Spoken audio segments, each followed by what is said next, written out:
Nous commençons. C'est bon. Bonjour, M. Snell. Oui, bonjour. D'abord, nous allons commencer par vous. Vous êtes candidat. D'abord, sur quoi? Quelle était votre motivation pour postuler à la députation? Merci beaucoup, mon frère Moïse. C'est vrai, vous savez, pour être candidat, vous pouvez avoir la motivation venant de vous-même, mais aussi la plus grande motivation, c'est la motivation qui vient de la base. Moi, je dirais que c'est plutôt la base qui m'a demandé, la population de la circonscription de Lukunga, particulièrement ceux de la commune de Mongafula, qui ont demandé à ce que leur leader que je suis, que je puisse me présenter à cette grande bataille électorale. Donc la motivation est aussi, parce qu'on est jeune, on veut à tout prix que cette fois-ci nous puissions amener, n'est-ce pas, un nouveau vent, n'est-ce pas, dans tout ce qui, partout on parlera des jeunes, dans tout ce que on parlera, n'est-ce pas, de la jeunesse, mais aussi de développement et de l'amélioration des vies du peuple congolais, surtout de ma circonscription. Cette motivation venant de la population nous a boosté, nous a activé à accepter cette opportunité qui nous est présentée de pouvoir se présenter aux élections. D'abord, quand vous voyez d'abord l'organisation des élections de cette année, vous croyez que ça sera déjà une bonne élection? On en parle surtout aussi avec les cartes d'électeurs qui n'ont pas vraiment de qualité. Bon, le problème des cartes d'électeurs, je pense que le président Kadima l'a déjà dit. On ne doit pas aussi nous marteler là-dessus. Mais je pense qu'il y a beaucoup trop de sceptiques. Il y a beaucoup de gens qui doutent, les gens qui ne croient pas qu'il y aura des élections. Mais moi, je pense que moi je suis dans, n'est-ce pas, dans le groupe des gens qui croient qu'il y aura des élections. Nous sommes, je crois que dans 2 mois, si je ne me trompe pas, n'est-ce pas, cette grande bataille, il y aura bel et bien les élections. Et nous avions déjà été préparés pour affronter cette grande bataille. Il y a beaucoup de gens qui pensaient qu'il n'y aura pas des élections. Il y a beaucoup de gens qui fustigeaient, qui pensaient qu'il y aura glissement, il y aura négociation. D'ailleurs, il y a pas mal de nos amis de l'opposition qui l'ont voulu. Mais au jour d'aujourd'hui, rien ne nous empêche, mon frère, n'est-ce pas, à aller aux élections. Les élections sont là et nous sommes déjà très bien préparés pour l'affronter. Quand déplaise à ceux qui pensent qu'il n'y aura pas des élections, c'est libre à eux de penser comme ça. Nous sommes à la démocratie. Ceux qui pensent qu'il n'y aura pas des élections, c'est leur point de vue. Mais pour nous, nous croyons et nous savons qu'il y aura des élections. Le chef de l'État, Félix Antoine Tshisekedi Tshilombo, et le Premier ministre Sama Lukonde ont bien préparé les choses. Je pense que notre pays ne ratera pas cette occasion. Il y aura bel et bien les élections et nous sommes là comme candidats pour enfin de porter la voix de notre population de la circonscription de Lukunga. De Lukunga, vous êtes de l'Union sacrée, mais vous parlez des élections avec quel bilan? Bon, nous ne sommes pas encore pendant la campagne et je pense qu'au moment opportun, je pense que la campagne commence, je crois, le 19 novembre. Au moment de la campagne, chaque candidat de l'Union sacrée va brosser, n'est-ce pas, les retombées positives des actions du chef de l'État, en commençant par la gratuité de l'enseignement, tout ce que le chef de l'État a eu à faire, n'est-ce pas, pendant son règne. Nous allons les démontrer que le bilan du chef de l'État, Félix Antoine Tshisekedi Tshilombo, est largement positif et nous allons demander également à notre population de pouvoir lui accorder un second mandat. Donc au moment opportun pendant la campagne, nous allons les démontrer. Vous allez démontrer, vous ne serez pas seul aux élections, il y a aussi des opposants, on parle de la candidature mon frère Katumbi, mais aussi des docteurs Mukwege. Est-ce que ça ne vous fait pas peur? Citez-moi un seul candidat. Un seul candidat selon vous ou bien selon je ne sais pas n'importe quel point de vue qui peut faire ombrage ou bien bousculer notre candidat. Je ne vois pas un seul candidat. Vous me parlez de Moïse Katumbi Tchapoué. Je doute fort et je ne crois pas qu'il sera retenu comme candidat parce que son dossier, la Cour n'a pas encore, la Cour constitutionnelle n'a pas encore. Mais pourquoi vous déniez cette J'ai dit que la Cour l'invalidation de Moïse Katumbi? Nous ne voulons pas son invalidation, mon cher ami. Nous ne voulons pas son invalidation. C'est la loi. Nous devons respecter et se plier à nos propres lois de la République.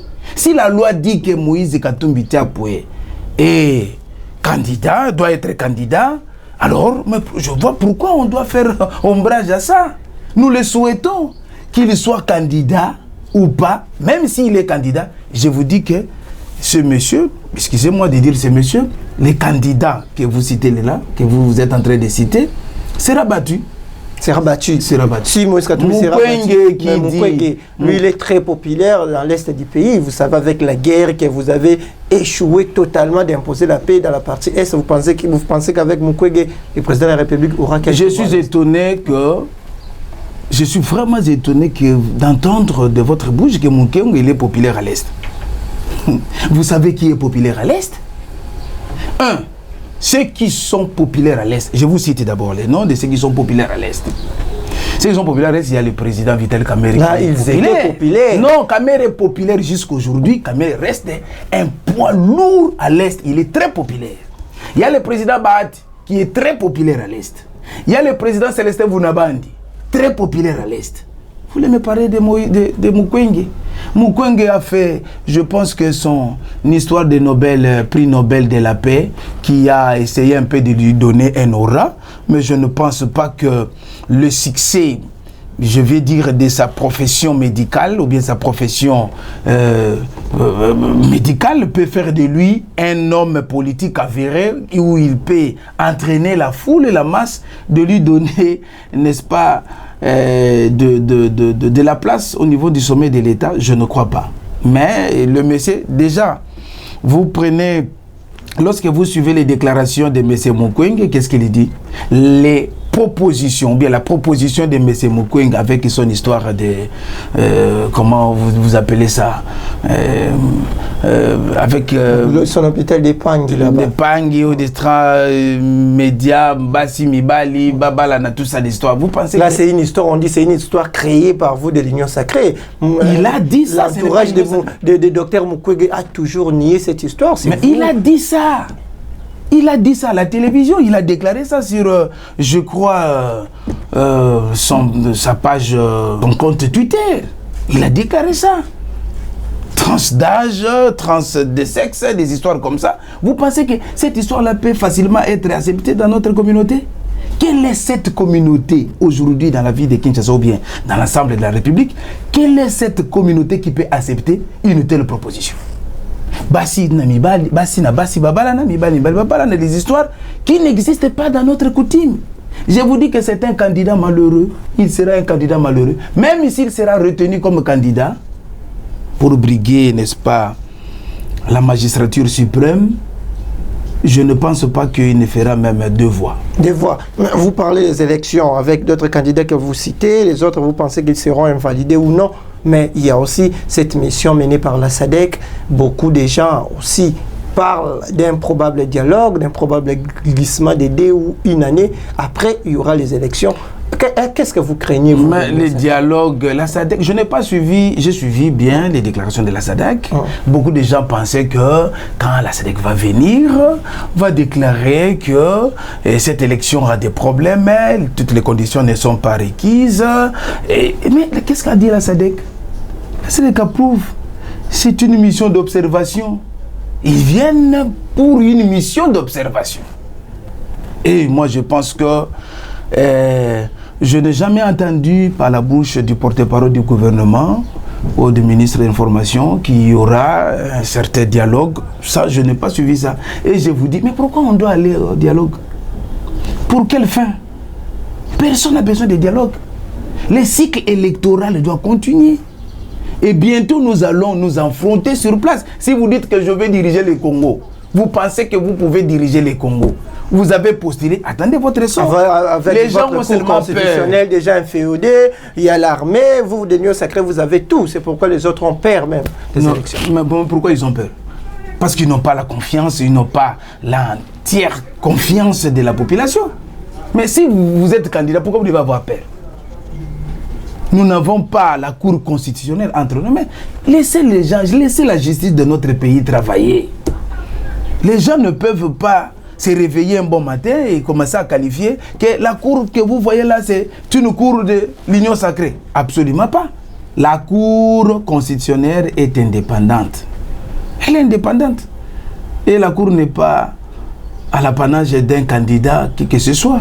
Ils ont seulement peur. Vous savez, quand quelqu'un part à la bataille, s'il a peur, il peut commencer à rencontrer n'importe quoi. N'importe quoi. Vous êtes candidat et peut-être un futur député national plutôt. Quand vous voyez aujourd'hui les niveaux de notre Assemblée nationale et puis la qualité des élus qui sont aujourd'hui au niveau de l'Assemblée nationale, qu'est-ce que vous en dites? Je pense que pour cette... je dirais tout simplement que j'avais suivi Papa Nembalemba. Oui. J'ai dit que ce papa-là, je l'aime beaucoup, je le respecte. Mais je crois que ce papa-là, dans très peu de temps, sa prophétie pourrait être accomplie. Nos élus nous ont vraiment très dessus. Ça, je dois le dire. Et c'est la raison pour laquelle la population nous a contraints de postuler. J'ai dit seulement qu'ils nous ont vraiment dessus. Regardez les images qui sortent à l'Assemblée nationale. Ce sont des images désolantes. Les gens pour qui on croyait qu'ils pouvaient vraiment faire quelque chose pour, n'est-ce pas, que notre démocratie et le travail au niveau de l'Assemblée nationale soit un travail vraiment de titans. Fort malheureusement, ce sont des gens qui, une fois à l'Assemblée nationale, ils somnolent, ils dorment. Et Papa Nembalemba dit quoi? Il a dit, en tout cas, lui ne croyait pas que même 20 ou 30% pourront revenir. Et donc, c'est désolant. Vous êtes Kinois, vous êtes candidat à Kinshasa. Quand vous voyez la ville-province de Kinshasa, avez-vous l'impression que la capitale congolaise est bien gérée? Vous savez, là, c'est notre axe des choses. Là, vous parlez directement de la gestion. Oui. De la gestion. Oui. Vous savez, c'est difficile de critiquer une gestion si vous n'avez pas de données. Vous devez avoir des données et vous commencez à apporter maintenant des critiques. Mais ce qui est palpable aujourd'hui. Ce qui est palpable aujourd'hui, je pense que la ville-province de Kinshasa a un problème. Le monsieur qui est à la tête de la ville, Gentini Ngobila, a des problèmes. Parce que nous entendons qu'il a des conflits, il a des problèmes avec son vice, avec le président de l'Assemblée provinciale de la ville de Kinshasa, machin. Ça fait pas bon. Les gens qui sont là, ils ont été envoyés, désignés pour gérer la ville, mais aussi rendre la ville plus belle avec leur projet de Kimbopeto. Au jour d'aujourd'hui, s'il y a une chose que je peux demander au gouverneur Gentini Ngobila, c'est de lui dire, monsieur, bon, il n'est pas toujours tard de démissionner, de laisser l'éponge, hein, parce que la gestion de la ville de Kinshasa est vraiment très chaotique, si je dois le dire. Chaotique, mais il est membre de l'Union sacrée, vous les protégez, vous avez la majorité au niveau de l'Assemblée provinciale. Pourquoi vous laissez toujours Ngobila? Mais vous savez, la démocratie, nous sommes dans la démocratie. Quand vous dites qu'il est membre de l'Union sacrée, ça veut dire quoi? Mais il est sorti d'une assemblée provinciale. C'est à l'assemblée provinciale de prendre, n'est-ce pas, des options. Vous n'allez pas demander au président de l'Union sacrée ou bien aux autorités de l'Union sacrée de faire quitter les gouverneurs. Non. Mais la responsabilité, le bilan de la ville de Kinshasa, vous allez l'endosser. Mais le bilan de la ville de Kinshasa n'est pas toujours, je veux dire, il y a quand même des aspects où on voit quand même que la ville ou bien le gouverneur avec sa gestion ou bien avec ses collaborateurs ont eu à travailler. Nous n'allons pas, même si le bilan ou bien les actions de la vie de Kinshasa est chaotique, mais il y a quand même des petites actions qui ont été faites, ils avaient très bien commencé, mais après, et donc je pense qu'ils ont dépédalé avec les conflits et qui ont surgi et ça vraiment mal je vais dire, mal tourné à la vie de Kinshasa. Et puis, il y a eu cette situation chaotique que nous déplorons tous. D'accord, M. Sinaï, nous sommes presque déjà à la fin. Nous ne sommes pas pendant la campagne électorale, mais tout le monde se prépare. La population cible déjà les candidats sérieux ou sérieuses, d'une manière générale. Avez-vous un message particulier à adresser à vos futurs électeurs? Merci beaucoup, mon frère Moïse. Vous savez, s'il y a un message clé que je dois annoncer à la base ou à la population congolaise, et particulièrement celle qui habite la ville province de Kinshasa, c'est un message de paix. Les élections sont là. Bientôt, nous allons faire les élections. Nous allons entrer dans cette grande bataille. Nous souhaitons que nous passions cette période dans la paix et dans l'amour. Ça ne doit pas être un combat de, je ne sais pas, de triplage contre... Non, c'est un combat, n'est-ce pas, d'idées. C'est un combat idéologique. Je dirais tout simplement à la population congolaise d'être apaisée, que nous puissions passer cette période dans la paix et dans l'amour. Mais aussi, je dirais à la population de Lukunga, puisque je suis à la Lukunga, je dirais je suis candidat à la députation nationale. Est-ce que je peux donner mon numéro? Ça se fera de la campagne. Non, vous pouvez donner votre numéro. Je suis le numéro 440 dans la circonscription de Lukunga. J'attends le numéro au niveau provincial puisque je suis aussi candidat député provincial dans la commune de Mongafula. Le numéro n'est pas encore sorti, nous attendons. Je dirais tout simplement à la population de choisir un bon candidat. De ne pas, n'est-ce pas, aller derrière ceux qui donnent les t-shirts, ceux qui distribuent de l'argent. Ce sont les gens, chaque jour, ils essayent, n'est-ce pas, d'acheter la conscience des gens, ce qui n'est pas une bonne chose, mais que la population soit vraiment vigilante, de regarder bien des beaux candidats, des candidats qui dégagent, n'est-ce pas, des valeurs républicaines, mais aussi des valeurs chrétiennes, et qu'ensemble, nous puissions donner à notre Assemblée nationale, au chef de l'État Félix Antoine Tshisekedi Tshilombo, une majorité écrasante, lui permettant, n'est-ce pas, de pouvoir concrétiser, n'est-ce pas, la grande vision de changement et de l'émergence du Congo qu'il a. Donc, nous, l'Union Sacrée, nous sommes là et nous lançons un appel pathétique à la population congolaise, particulièrement ceux de ma circonscription électorale de Lukunga, et que le moment opportun, le moment qui vient, nous allons leur présenter. D'ailleurs, tout le monde connaît notre candidat, le candidat président Fachi Beton, Félix Antoine Tshisekedi Tshilombo. Donnons à notre candidat un second mandat et donnons-lui une majorité écrasante à l'Assemblée nationale pour qu'il puisse matérialiser sa grande vision de l'émergence du Congo. Monsieur Sinaï, nous vous remercions. Merci beaucoup, monsieur. Merci. Combien de minutes?